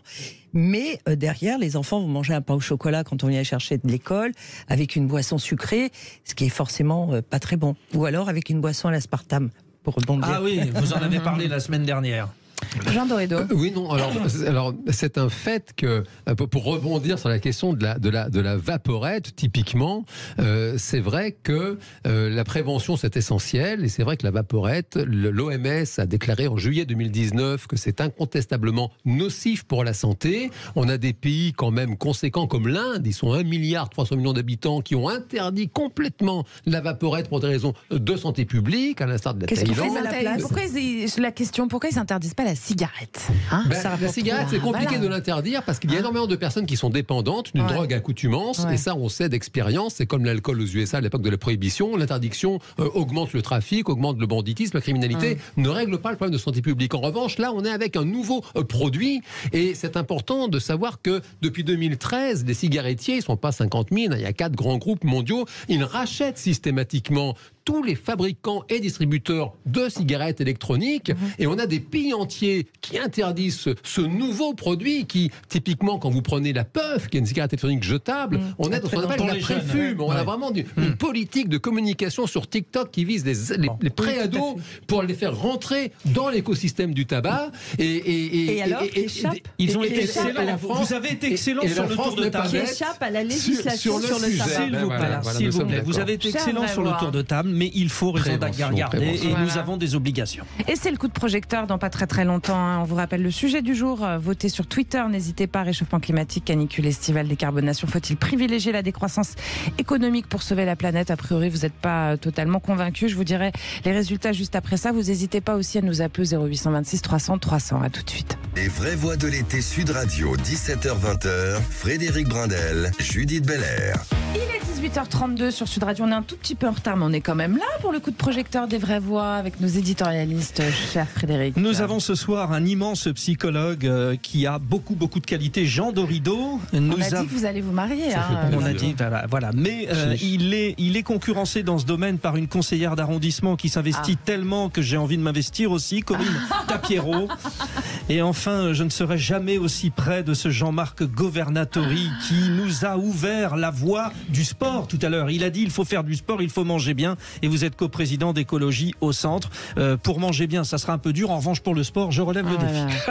Allez, sur Twitter, vous votez, chers auditeurs. Je vous rappelle la question du coup de projecteur des vraies voix. Réchauffement climatique, canicule estivale, décarbonation. Faut-il privilégier la décroissance économique pour sauver la planète? Eh bien, vous nous dites non à 82%, chers auditeurs. Les vraies voix Sud Radio, le coup de projecteur des vraies voix. Un été d'enfer, jusqu'à 48 degrés sont attendus en Italie, en Espagne, en Grèce, dans les Balkans. Le réchauffement de la planète est une évidence. La combattre reste improbable. Faut-il remettre en question notre développement économique? Nous vous posons la question sur le compte Twitter de Sud Radio. Faut-il privilégier la décroissance économique pour sauver la planète? Vous nous dites ce que vous en pensez. Eh bien non, vous nous le dites et c'est donc, vous pensez que non. On est à 82%. À 82%. On va peut-être inverser la tendance. On espère. Vous donnez votre avis, vous nous appelez au 0826 300 300. On accueille... Je crois qu'on devait écouter un petit quelque chose, vous vous en souvenez? Oui. Oui. La décroissance devient un argument de campagne pour certains. Voilà. Oui, Delphine Bateau notamment. Et Delphine Bateau. Candidate comme vous, Jean-Marc Governatori à la primaire d'Europe Écologie Les Verts a fait de la décroissance le cœur de son programme lors de l'élection 2022. C'est parti, on écoute. Il y a un chemin de solution, il y a une perspective pour éviter d'aller toujours entre la pandémie et le changement climatique de catastrophe en catastrophe. Alors qu'est-ce que vous proposez, vous alors? Ce chemin, c'est la décroissance et c'est la seule solution pour tenir compte du rapport du GIEC, c'est-à-dire de la nécessité de réduire drastiquement nos émissions de gaz à effet de serre. La décroissance, c'est un argument. C'est selon ce. Vous étiez d'accord avec elle ou pas? En désaccord, je crois, sur le débat. En désaccord sur la formulation. L'enjeu est tellement capital parce qu'il s'agit d'une part de la survie de l'espèce humaine et d'autre part de l'habitabilité de la planète, dont Antonio Guterres, le boss de l'ONU, dit qu'elle est un vrai problème d'actualité et encore plus un problème pour demain. Donc il est capital d'employer les mots justes. Et je pense que le mot décroissance est inaudible. Je pense qu'il y a des mots du passé. Il y a les mots d'aujourd'hui. Pour moi, les mots du passé sont le mot gauche, le mot droite, qui devraient être des mots du passé, le mot croissance économique, le mot décroissance, qui devraient être des mots du passé. En fait, ce qu'il faut à la collectivité humaine, c'est une activité qui soit compatible avec la biosphère. La biosphère, c'est l'air, la terre, l'eau. Donc, ce que je dis, c'est que parler de décroissance est une erreur parce que ça crée des blocages. Il y a un tel enjeu qu'il faut l'adhésion du maximum de personnes. C'est comme commettre des actes violents au nom de l'écologie. C'est une grave faute parce que ça crée des blocages et ça empêche l'adhésion d'un maximum de personnes. Donc ce qu'il faut aujourd'hui en France et ailleurs et en Europe, c'est vraiment une activité humaine compatible avec la biosphère dont les priorités sont la pleine santé et le plein emploi. Il y a tout à fait des outils pour y parvenir. Et après, je pourrais l'exprimer. Alors, le mot qu'on devrait utiliser pour parler de décroissance. Activité humaine compatible avec la biosphère. Okay. Voilà. Il faut oublier croissance et décroissance. C'est plus long, c'est ça le problème. Moi, je trouve que ça impacte moins, mais c'est plus parlant. Alors, Ce qui me gêne dans cette utilisation de la décroissance économique, c'est qu'ils sont allés jusqu'à parler de la décroissance humaine. Donc, parce qu'il semblerait que quand on fait des enfants, ça pollue, donc il faut en faire moins, voire ne pas en faire. Je pense on arrive lentement. C'est pas ce que dit Delphine Bateau, en l'occurrence. Non, pas elle, mais ses amis le disent. Et ce que je trouve extrêmement dangereux dans ce débat sur l'écologie, c'est que ils sont tous experts en rien du tout. Ils n'ont pas la connaissance réelle des choses et ils véhiculent un certain nombre d'idées qui sont, pour certaines, extrêmement exaspérantes parce qu'elles ne sont pas concrètes, elles ne sont pas en lien avec la réalité, en tout cas pour les solutions. Ce qui est très dérangeant également, c'est que la France fait énormément d'efforts en matière environnementale sur des tas de sujets. Les Français sont mis à contribution sur des tas de choses, alors qu'on est peut-être le pays qui pollue, entre guillemets, le moins de toute l'Europe. Et je trouve qu'on nous fait un procès en permanence. Et ces gens-là, Delphine Bateau et ses camarades, sont en train de détourner les Français de l'intérêt réel de faire attention à cette planète qui est un bien précieux, mais qui est aussi un bien qui est en mutation permanente à travers des cycles qui sont plus ou moins longs et des grandes températures, des températures très très hautes. On en a eu aussi. Alors, il faut aussi décorréler la météo du réchauffement climatique. Non, mais le réchauffement climatique, c'est une réalité. Non, mais je ne dis pas que ce n'est pas une réalité, mais il faut décorréler les hausses de température du réchauffement climatique tel qu'on le prend au sens scientifique du terme. Voilà. Jean Doredo, qu'est-ce que ça vous évoque ? Écoutez, alors pour le coup, vraiment, pour le plaisir d'alimenter le débat, et puis pas parce que c'est ce que je pense dans le fond, il me semble qu'il est bien le mot décroissance. Ça me semble être un mot vraiment très impactant, positivement utile, parce que il faut quand même rappeler ce que c'est que la croissance, si vous voulez. Si demain je monte une échoppe et je fabrique des t-shirts, bon bah en fait quoi, j'ai besoin de vendre des t-shirts suffisamment pour me payer à manger, pour nourrir ma famille et pour me payer une maison, et puis voilà. Et là, je fais pas de croissance, là. Je fabrique mes t-shirts et puis je les vends. Si je veux faire de la croissance, une personne qui m'achète 3 t-shirts dans la saison, je vais me débrouiller pour qu'elle m'en achète 6. Et puis même, je me dis, mais c'est idiot, peut-être qu'elle peut m'en acheter 10. Et puis je vais me dire, mais en fait, peut-être qu'elle peut m'acheter 20 t-shirts, cette personne, parce que je vais faire des couleurs différentes, je vais lancer des modes. Jean, je vous interromps. Je vais faire de la croissance. Voilà. Encore et encore et encore. Et pour aller toujours plus loin, je rejoins ce que dit Corinne Tapiro. La question, c'est de savoir qui doit faire de la décroissance et comment, même sur les enfants. Sujet extrêmement touchy. La France, là, on n'a rien à dire, on fait de moins en moins d'enfants. Là, on s'arrache les cheveux. Mais ça, c'est une vraie question. La population se développe par an sur la planète. Sur la planète.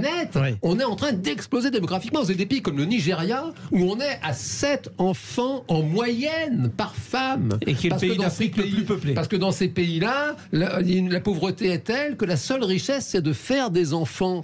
Et donc on a une réflexion globale à mener. Et ça, c'est un fait que tant qu'on n'aura pas une espèce de collectivité mondiale capable de s'entendre, là on voit même la course à l'armement, la Chine qui s'arme de partout, on a peur pour Taïwan, la Russie, l'Ukraine, enfin ça se fait la guerre de partout, ça fabrique des bombes. Donc oui, là, la décroissance, c'est quand même un truc un peu d'espoir de dire que chacun puisse vivre dignement, être bien, avoir de quoi manger, effectivement. Il n'y a pas besoin d'être multi-ultra-milliardaire pour faire des concours de je ne sais quoi. 0826 300 300, chers auditeurs, vous nous appelez, vous réagissez. Nous avons Thierry qui nous appelle de Paris lui aussi. Thierry, pour vous, bonjour déjà, bonsoir. Oui, bonjour. Bonjour Thierry. Et alors Thierry, pour vous, il faut arrêter de pointer du doigt la France parce que d'autres pays ont des situations bien plus graves finalement en termes justement de gestion de cette décroissance potentielle pour améliorer la condition de la Terre. Oui, tout à fait. Je voulais replacer un peu un sujet important au niveau des données. On parle beaucoup des data d'intelligence artificielle. Il me semble très important de publier et d'éduquer tous les consommateurs avec de vraies données. C'est qui pollue et pourquoi. Et la Chine et l'Inde et avec les États-Unis sont aujourd'hui les principaux émetteurs de pollution. Thierry, essayez de ne pas trop bouger parce que la liaison est pas parfaite. On entend ce que vous dites, mais vraiment bougez un minimum. Pour résumer, et je vous redonne la parole, mais c'est vrai, par exemple, on arrive dans les grandes villes en Chine, c'est ouvert, il y a des lumières partout, ça brûle de partout. Nous, on ferme, on coupe la lumière sur les autoroutes et on voit plus rien. C'est un peu ce que vous dites, quoi. Exactement. Quand on a un problème quel qu'il soit, je prends nos problèmes budgétaires et où il faut faire des coupures de budget ou autre, on va essayer de couper dans ce qui est les plus grandes dépenses. Et je pense qu'il faut pratiquer partout pareil avec, je répète, l'important c'est les données concrètes et non pas les avis des uns et des autres. On va toujours s'affronter de droite, gauche, les écologistes, mais pour arriver à une solution, il faut d'abord avoir connaissance des données, et ensuite, quand on a connaissance de ces données-là, on peut prendre une action. Juste pour votre information, la France pollue 1% des gaz à effet de serre mondiaux. 1%. Et donc, toute action qu'on pourra faire, c'est très bien. Même, j'essaye de moins bouger, de manger moins de viande, de trier, etc., etc. C'est pas, je suis pas en train de dire qu'il ne faut pas le faire. Il faut le faire, mais il faut remettre ce qui est important. Qu'est-ce qui est important aujourd'hui? Vous ne voyez aucun écologiste qui appelle au boycott de la Chine, de l'Inde ou des produits. Vous ne voyez aucun écologiste qui proteste contre les supercontainers qui polluent autant. Un supercontainer, ça pollue autant que 50 millions de voitures. 50 millions de voitures. Donc, je pense qu'il faut vraiment, au cours de tous les débats, déjà poser, comme vous le faites un petit peu, c'est déjà très bien, remettre sur la table les données et ensuite pouvoir prendre des décisions à notre échelle. Allez Thierry, justement pour justement illustrer ces écologistes très très très déterminés, il y a Sandrine Rousseau pour l'aile gauche d'Europe Écologie Les Verts qui semble justement très déterminée sur la question de la croissance dans l'économie capitaliste. On l'écoute. La société libérale nous envoie dans le mur là, mais vraiment, et à une vitesse incroyable. On l'a vu cet été, on le verra dans les mois prochains évidemment. Et là, on peut plus se permettre. On peut plus se permettre que les marchandises fassent le tour de la terre. On peut plus se permettre d'exploiter les gens pour qu'ils aient pas de quoi manger à la fin de la journée. Bon, alors là, c'est très clair. Réaction Jean-Marc Governatori. Bon, Thierry, aussi, notre auditeur, pointe les écologistes. Je le rappelle, vous êtes écologiste au centre, vous. Ça existe. Je vous représente le premier mouvement écologiste français qui est Écologie au centre. Et nous avons un devoir de discours d'adhésion et d'acte d'adhésion.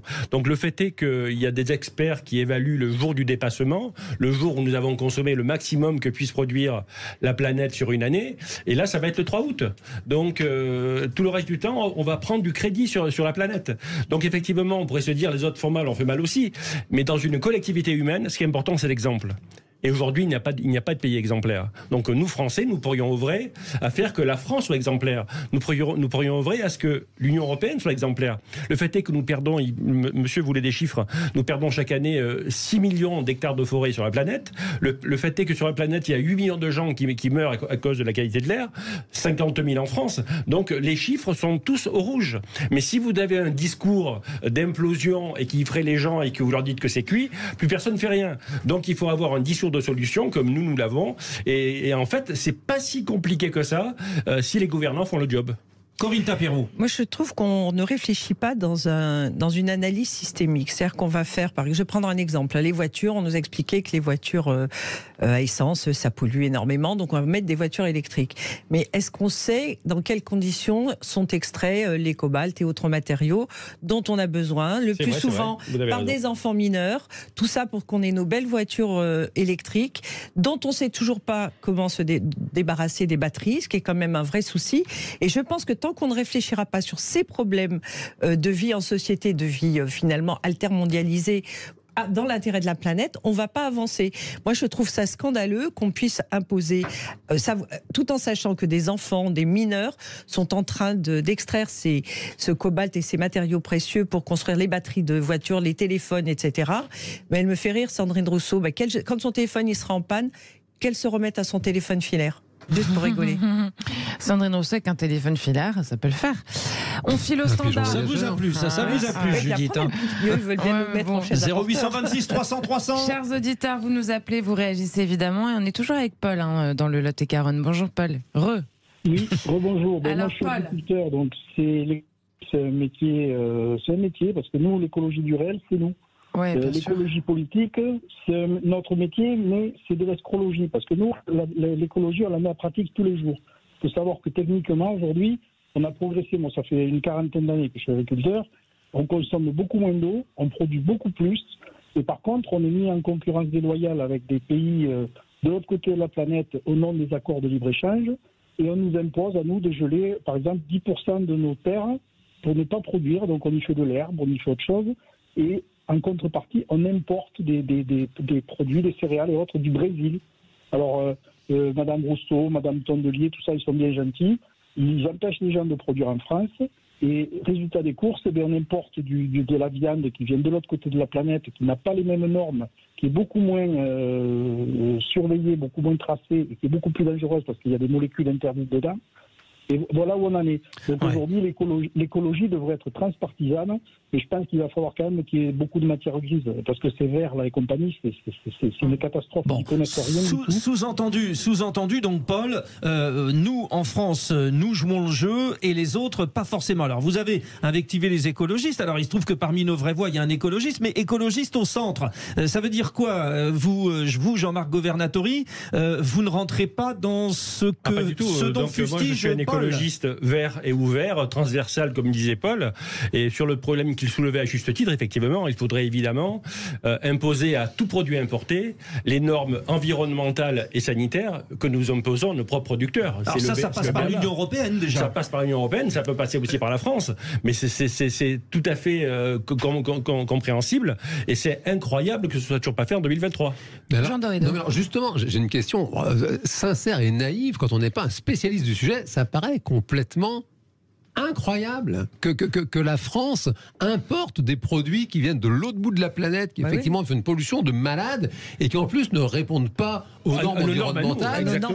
J'aimerais comprendre comment ça se fait. On a quand même des parlementaires européens, on a des parlementaires en France, on a un pouvoir exécutif, mais les lobbies ne sont pas tout puissants, à ce que je sache quand même, ils ne sont pas au-delà de la volonté du législateur et du pouvoir exécutif. Donc j'aimerais comprendre comment on arrive à de telles énormités. La réponse repose sur deux mots. Il y a deux mots qui sont absents malheureusement du vocabulaire politique européen et français pour l'instant. Ce sont d'une part le mot responsabilité, d'autre part le mot compétence.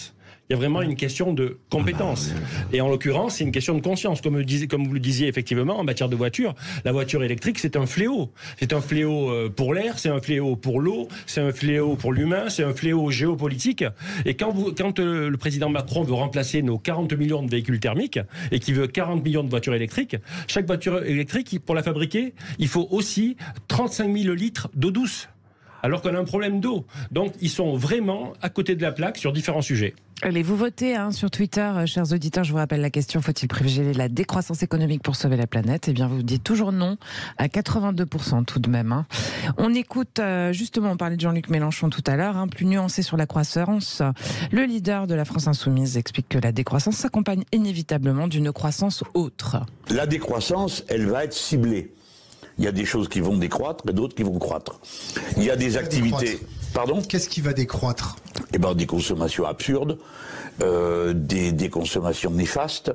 Par exemple, il y aura une nette décroissance de la production du glyphosate, puisque ça va être interdit. Je prends un exemple caricatural, mais je pourrais le prendre dans d'autres domaines. La fabrication de masse des objets jetables, c'est fini.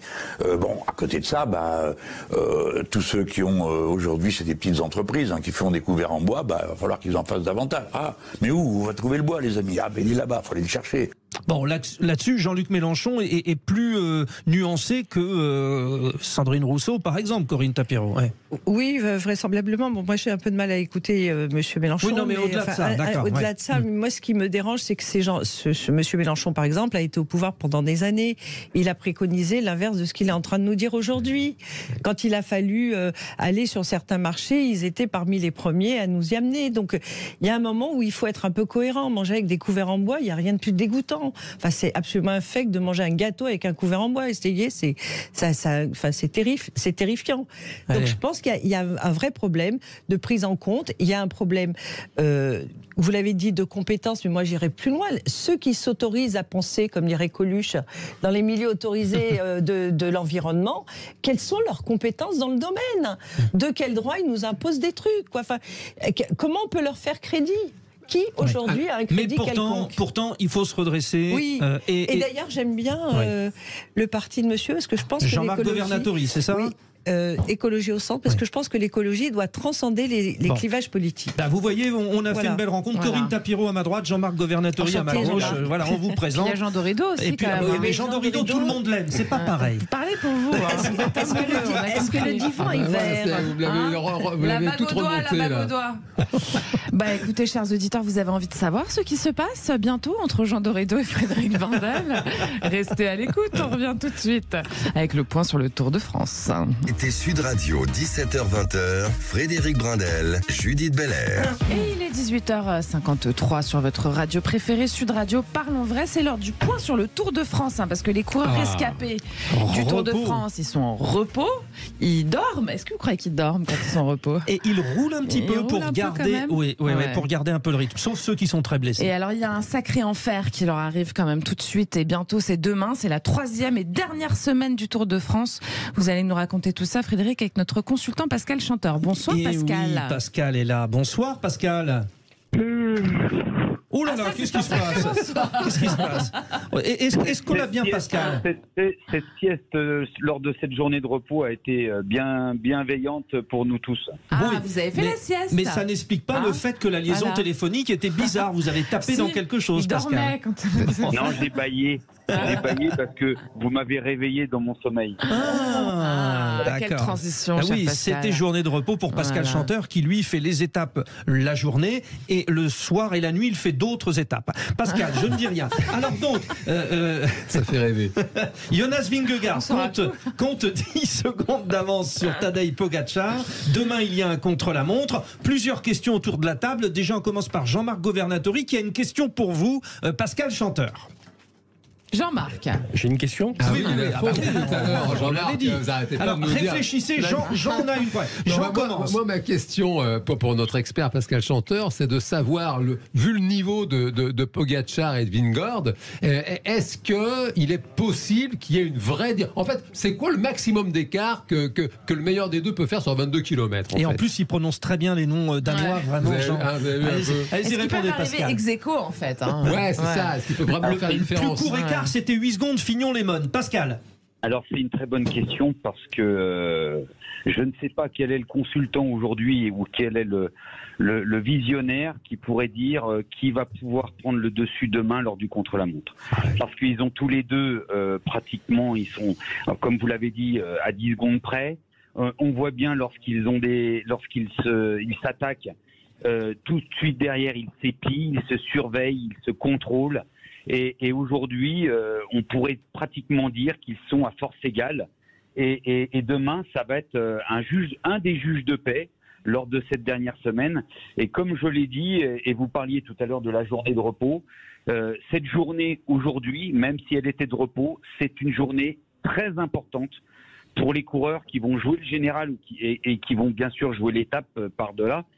Il va falloir l'appréhender et j'espère qu'ils l'ont appréhendé correctement parce qu'elle est importante, parce qu'ils ont besoin de rouler, de pas trop manger et cette journée est fondamentale. Pascal, Jean est un passionné, il veut rajouter quelque chose. Du coup, si les deux leaders là sont un petit peu dans un mouchoir de poche, vous qui êtes un expert, en termes d'équipe, entre la Jumbo et UAE Emirates, le niveau de fraîcheur, le niveau de capacité à emmener le champion à la victoire, vous les mettez, laquelle vous mettez devant l'autre? Là aussi, Pascal, c'est Pascal Chanteur, c'est kiff-kiff bourricot là, hein. Oui, mais si je revisionne un petit peu l'étape d'hier, eh bien, il y avait 3 UAE avec Vingegaard, donc ils l'ont un peu encerclé. Mais encore une fois, Vingegaard, il a qu'un homme à surveiller, hein, il a juste Pogačar, et à partir de là, vous savez, on voit bien que lorsque l'un des deux attaque, il n'y a plus personne autour d'eux, ils sont seuls au monde. Ouais, c'est vrai. Question de Corinne Tapiro. Alors moi c'est une question un petit peu générique, on a beaucoup entendu parler pendant des années dans le Tour de France du dopage. Je voudrais savoir où on en est sur ce sujet. Est-ce qu'on a raccourci les étapes pour ne plus obliger les coureurs d'arriver juste avant le 20h, ou est-ce qu'on a réellement avancé, à moins qu'on ait accepté des produits qui étaient moins autorisés? Enfin je ne sais pas, je trouve bizarre qu'on n'entende plus du tout parler. Allez Pascal Chanteur, c'est cadeau de Corinne Tapiro, allez-y. Non, c'est au contraire aussi une très bonne question. Vous savez, depuis les affaires Festina de 98, le vélo a fait sa révolution et a mis tout en œuvre pour contrer le dopage. Je ne suis pas en train de vous dire que le dopage a totalement disparu parce que c'est à l'identique de la société. Il y aura toujours des gens qui pensent pouvoir être plus forts que la patrouille ou autre. Mais en l'occurrence, c'est encadré. Aujourd'hui, les contrôles ils sont draconiens, que ça soit le suivi biologique, les contrôles inopinés, le suivi Adam. Aujourd'hui, les athlètes sont marqués à la culotte et on peut dire que le cyclisme s'est totalement assaini et c'est une nouvelle génération. Vous savez, les affaires de dopage, beaucoup de coureurs qui sont aujourd'hui dans le peloton n'étaient même pas nés. Donc, Pascal, merci Pascal Chanteur. Jean Dorido a posé 2 questions, il en a volé une à Jean-Marc Governatori. C'est pas sérieux. Ça. Vous la rendrez, hein, messieurs. Voilà.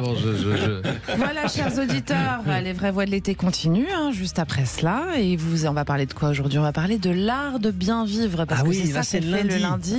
Et alors là, on vous fait quand même un gros focus très intéressant sur notre patrimoine vivant, notre patrimoine séculaire, avec de belles personnes, par exemple le boucher d'excellence Hugo Desnoyers. On va aussi avoir l'artiste d'exception, on peut le dire, Mathias Kiss. Et puis le président de la Confédération de la charcuterie traiteur, Joël Mauvigné, pour vous parler de tout ça. Donc c'est bien riche, on vous attend, à tout de suite.